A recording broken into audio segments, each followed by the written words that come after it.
ಕೇವಲ 100 ಗಿಡ, ವರ್ಷಕ್ಕೆ 2.5 ಲಕ್ಷ ಆದಾಯ. ಬೇರೆ ಬೆಳೆಗಳ ನಡುವೆನೆ ಲಕ್ಷ ಆದಾಯ ತರುತ್ತೆ ಈ ಬೆಳೆ. ಯಾವ್ದಪ್ಪ ಅಂತ ಬೆಳೆ ಅಂತೀರಾ? ಮತ್ಯಾವುದು ಅಲ್ಲ, ಕೂರ್ಗ್ ಕಿತ್ತಳೆ. ಕಿತ್ತಳೆ ಅಂತರ್ ಬೆಳೆ. ಕಾಫಿ, ಅಡಿಕೆ ತೋಟದ ನಡುವೆ ಬೆಳೆದು ಲಕ್ಷ ಸಂಪಾದಿಸಬಹುದು.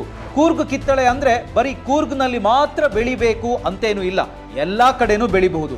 ಕೂರ್ಗ್ ಕಿತ್ತಳೆ ಬೆಳೆದ್ರೆ ಕೇರಳದಿಂದ ನಿಮ್ಮ ತೋಟಕ್ಕೆ ಬಂದು ಕೊಂಡ್ಕೊಳ್ತಾರೆ, ಎಕ್ಸ್ಪೋರ್ಟ್ ಕೂಡ ಮಾಡ್ತಾರೆ. ಈ ಸಣ್ಣ ಕಿತ್ತಳೆಗೆ ವಿದೇಶದಲ್ಲೂ ಕೂಡ ಭಾರಿ ಬೇಡಿಕೆ ಇದೆ. ಕೃಷಿಕರಿಗೆ ಈ ಕೃಷಿಯಲ್ಲಿ ದೊಡ್ಡ ಅವಕಾಶ ಇದೆ. ನಿಮಗೂ ಕೂರ್ಗ್ ಕಿತ್ತಳೆ ಕೃಷಿ ಮಾಡಬೇಕು ಅಂತಿದ್ಯಾ? ಹಾಗಿದ್ರೆ ಈಗಲೇ ಫ್ರೀಡಮ್ ಆ್ಯಪ್ ನೋಡಿ. ಕೂರ್ಗ್ ಕಿತ್ತಳೆಯನ್ನ ಉಳಿಸಿ ಬೆಳೆಸಿ ಪ್ರತಿ ಎಕರೆಗೆ 100 ಗಿಡದಿಂದ 2.5 ಲಕ್ಷ ಗಳಿಸ್ತಿರೋ ಕಿತ್ತಳೆ ಕಿಂಗ್ ಅಂತಾನೆ ಕರೆಸಿಕೊಂಡಿರೋ ಮಡಿಕೇರಿಯ ಸುರೇಶ್ ಸುಬ್ಬಯ್ಯ ಅವರೇ ನಿಮಗೆ ಕಿತ್ತಳೆ ಕೃಷಿ ಬಗ್ಗೆ ಕಂಪ್ಲೀಟ್ ಆಗಿ ಹೇಳ್ಕೊಡ್ತಾರೆ. ಮಾರ್ಗದರ್ಶಕರೆಲ್ಲರ ಜೊತೆ ನೀವು ವಿಡಿಯೋ ಕಾಲ್ನಲ್ಲೂ ಮಾತಾಡ್ಬೋದು.